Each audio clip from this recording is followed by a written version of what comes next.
Fanta looks like the opposite of a wartime product. Its bottles are bright, its advertising is playful, and its name sounds almost cheerful. Today, the brand is associated with summer, fruit, and bright orange color. But behind that image is a much darker origin. The first drink to carry the name Fanta was created in 1940, during one of the darkest periods in modern history. It was invented inside Nazi Germany, as Europe descended into war and international trade became increasingly difficult. Coca-Cola's German operation had factories, workers, bottles, and customers, but it was beginning to lose access to a crucial ingredient. That ingredient was the secret Coca-Cola concentrate, imported from the United States. Without it, the company could not produce normal Coke. The original Fanta was not orange. It did not look or taste like the familiar drink sold around the world today. Instead, it was made using whatever ingredients remained available inside a country increasingly isolated by war and economic restrictions. And this story is not only about a soft drink. It is about corporate survival under a brutal political system. It asks an uncomfortable question. What happens when an international company tries to remain profitable inside a dictatorship? Coca-Cola began bottling its drink in Germany in 1929, 4 years before Adolf Hitler came to power. The company's international business model was simple. Coca-Cola produced a secret concentrate and shipped it to independent bottling operations abroad. Local factories mixed that concentrate with water and sugar, filled the bottles, and distributed the finished drink to nearby customers. In Germany, Coca-Cola quickly became more than an imported American novelty. It developed a growing presence in everyday commercial life. The company built relationships with local bottlers, delivery networks, stores, advertisers, and workers across the country. Then, in January 1933, Adolf Hitler became chancellor, and Germany was gradually transformed into a totalitarian dictatorship. Political opponents were crushed. Jewish people were excluded, dispossessed, and persecuted. The economy was reorganized for rearmament and war. Foreign companies operating in Germany now faced a choice. They could leave the market, resist the government, or adapt. Coca-Cola adapted. Its German business continued operating and adjusted its public image to fit the country's changing political environment. The German operation was led by Max Keith, an ambitious executive focused on protecting the company's factories, workers, and market position. Coca-Cola was visible around the 1936 Berlin Olympic Games, which the Nazi government used as an enormous international propaganda event. This does not mean the Nazi government owned Coca-Cola, and it does not mean Nazi officials personally invented Fanta. But it does mean that Coca-Cola's German managers learned how to advertise and operate inside the world surrounding them. The entire German operation still depended on one fragile connection: shipments of Coca-Cola concentrate from the United States. That concentrate traveled across the Atlantic before reaching local bottling plants. Without it, the company's machinery was almost useless. When war began in Europe in September 1939, international shipping became dangerous, restricted, and increasingly unreliable. Trade routes were disrupted, foreign currency became harder to obtain, and imported ingredients began disappearing from German warehouses. By 1940, Coca-Cola Germany was facing a serious supply crisis. The concentrate required to produce Coke was running out. The company still had functioning plants, trained workers, delivery vehicles, empty bottles, and a large customer base.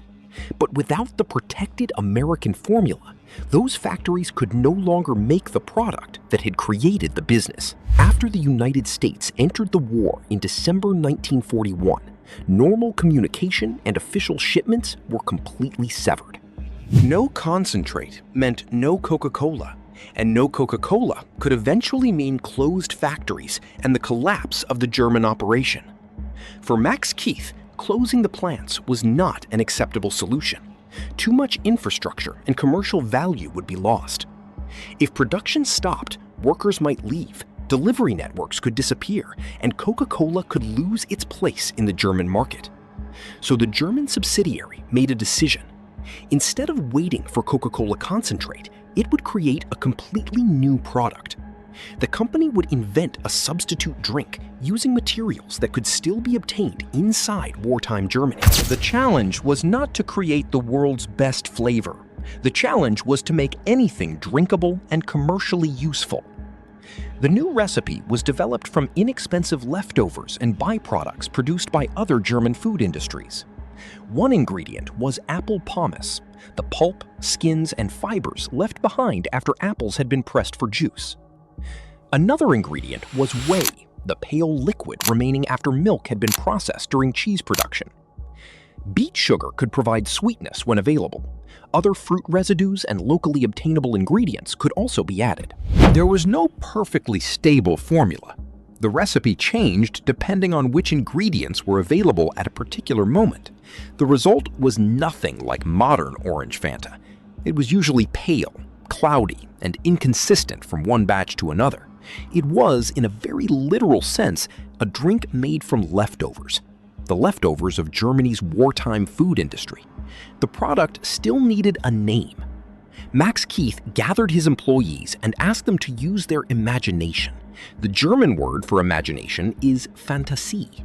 According to the best-known account, that word inspired the final name. A salesman named Joe Nip shortened it to a simpler and more memorable word, Fanta. In 1940, the new drink was launched. A temporary substitute had become an entirely new Coca-Cola product. Fanta succeeded because it perfectly matched the unusual conditions of wartime Germany: scarcity, rationing, and limited consumer choice. Imported products were disappearing, and German families could not buy the same range of goods available before the war. A locally produced sweet drink therefore had real value, even when its appearance and flavor changed between batches. Some households reportedly used Fanta as more than a beverage. Because sugar was rationed, it could also sweeten food.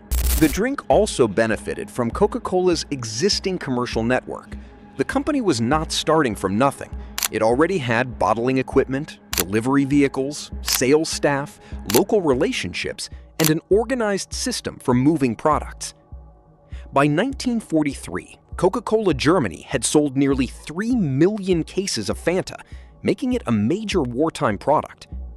Fanta kept factories running, helped preserve jobs, and protected the company's distribution network until the conflict ended.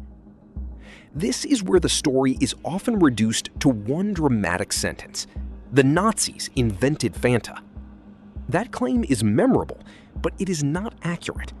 Fanta was not designed by Hitler or by the Nazi government. It was a commercial invention created by Coca-Cola's German subsidiary in response to a severe wartime supply crisis. But correcting that myth should not erase the uncomfortable reality of where and why the product was created. Coca-Cola continued operating inside a dictatorship, adapting its business while persecution, war, and mass violence unfolded around it. After Germany's defeat in 1945, Coca-Cola's American headquarters regained control of the local business. The wartime formula gradually disappeared. But the name survived. In 1955, Coca-Cola launched a new orange-flavored Fanta in Naples, Italy. The modern drink was a reinvention. Fanta was born not from oranges, but from isolation, scarcity, and corporate survival. This is Brand After Dark. You know the logo. You don't know the story. This is the end of the video. If you liked the video, like and follow for more content like this.